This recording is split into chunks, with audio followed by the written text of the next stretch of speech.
Hello, this is Federico Romano, and we are here with Chi-Town Swag with the Fists of Basketball crew. We're gonna bring you everything from dribbling to shitting, from bouncing off the backboard and spinning. Sit back, relax, and enjoy the physics. Why is an under-pumped ball so hard to dribble? We used a motion detector to determine the height of a basketball in relation to time. We did this both with flat and full balls. Theoretically, it was supposed to bounce up at the same amplitude, but it doesn't, according to our results seen here. Why is that? We'll find out. One of the most important parts of basketball is the dribbling. The more air pressure basketball has inside it, the less its surface will bend or deform during a bounce, and the more its original energy will be stored in the compressed air inside. The air pressure inside a basketball greatly affects the elasticity and conservation of energy of the ball. When a basketball is dribbled, it hits the floor, and the force of the floor hitting back on the basketball causes the basketball to indent. This causes the ball to inflate back to its original volume and rebound off the floor into the air. During this collision, some of the kinetic energy is lost and transferred into thermal sound energy, causing the ball to not bounce back to its original height. And now for the math, David. Thanks, Betty. I'll take it from here.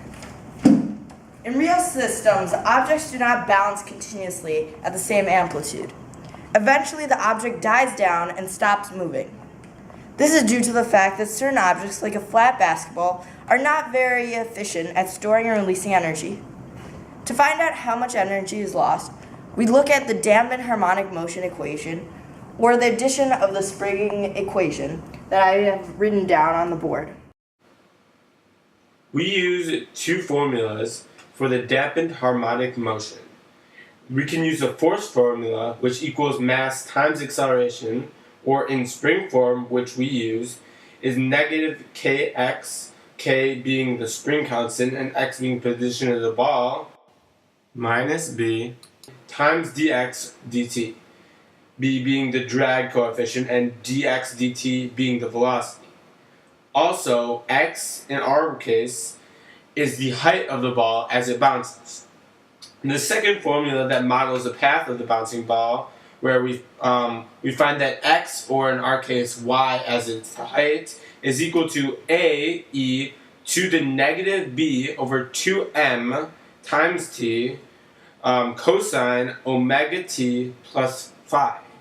A is the amplitude, b, as we have already said, is the drag coefficient, omega is the angular frequency, phi is a constant phase shift, and m is mass. Now on to drag coefficients. In fluid dynamics, the drag coefficient is used to quantify the drag or resistance of an object in a fluid environment. The drag coefficient of any object comprises of the two basic contributors to fluid dynamic drag: skin friction and form drag.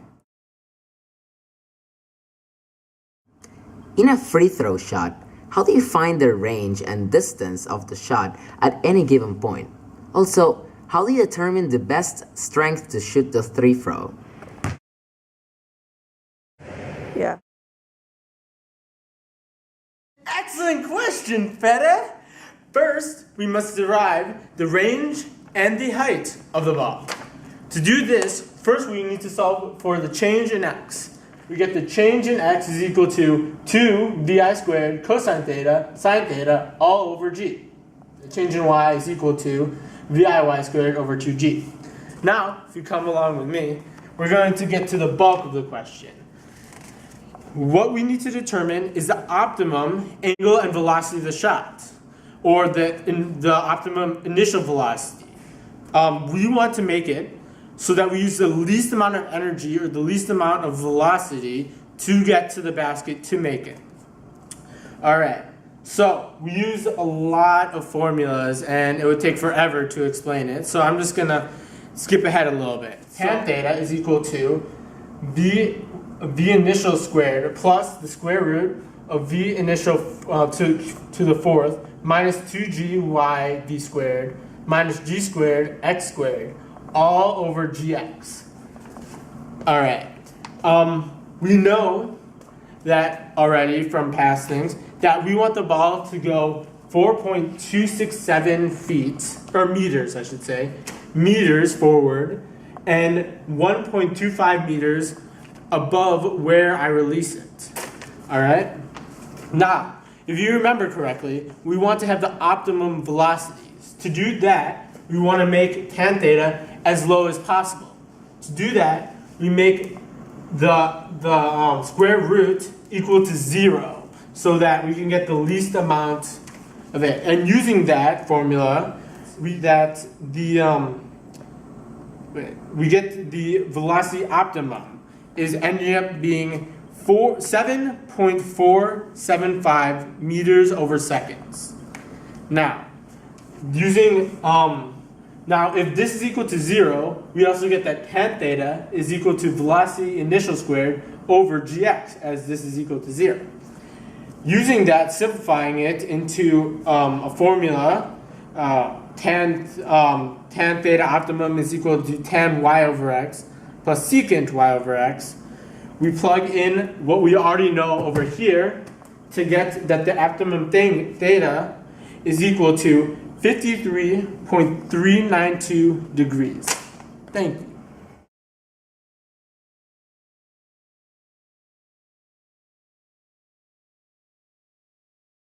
Fede, what's the difference between a ball that hits the backboard and goes in versus a ball that hits the backboard and doesn't go in, and what can I control to make it go in?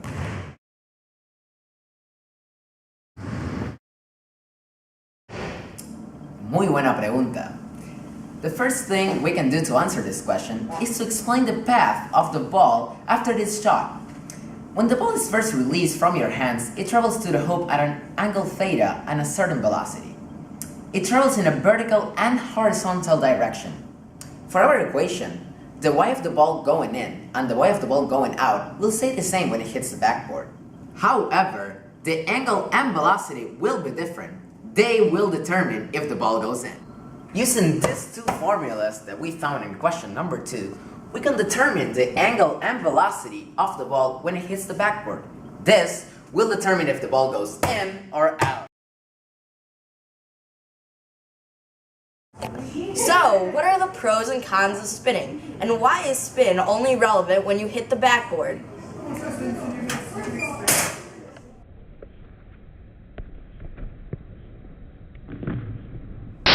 In basketball, spin is utilized quite a bit. Many skilled players use spin, otherwise called as backspin, when they are shooting a layup. They spin the ball off the backboard so that the ball moves toward the basket. Spinning is the rotational kinetic energy, which takes away from the ball's regular kinetic energy. You shoot the ball with a given force. That force translates into kinetic energy when the shot does not have any spin. However, if you spin the ball, some of that force will be used in rotational kinetic energy rather than regular kinetic energy, thus making the kinetic energy lower than if the ball was not spinning. Thanks, Fede. I'll take it from here. When you're shooting a layup, the angle is very important. If you're too shallow or too wide, the angle will become difficult. However, sometimes with an unfavorable angle, you can use spin, or as in basketball world, they call it backspin, to help make the angle that you're shooting more favorable. When the spinning ball hits the backboard, there's a transfer of energy. There's some energy lost to thermal and sound energy, but most of it is used pushing up against the backboard. And due to Newton's third law, the backboard pushes back against the ball, not at the angle which the ball was shot, but the angle of the spin, meaning that the ball would, instead of bouncing straight back at you, would bounce towards the basket. Therefore, a lot of people use it on layups to allow them to take bad angles at the basket, yet still make their layup. However, spin and backspin is not useful for shooters. When you spin the ball, it takes away a lot of the kinetic energy, as the force you use is transferred both into kinetic energy and rotational kinetic energy. So the farther you are, the less likely the ball will be able to make it to the hoop, because a lot of your energy will be used in the rotational energy. It occurs according to Bernoulli's law, or P plus 1/2 PV squared plus PGH is equal to a constant, with P equaling static pressure, P fluid density, V velocity of the fluid, and H height. So in short, backspin is useful on layups, but not on far shots, and it only is useful when it hits the backboard. And that was the Physics of Basketball game. Thank you for listening, everybody. Next time, tune in, Shine and Swag.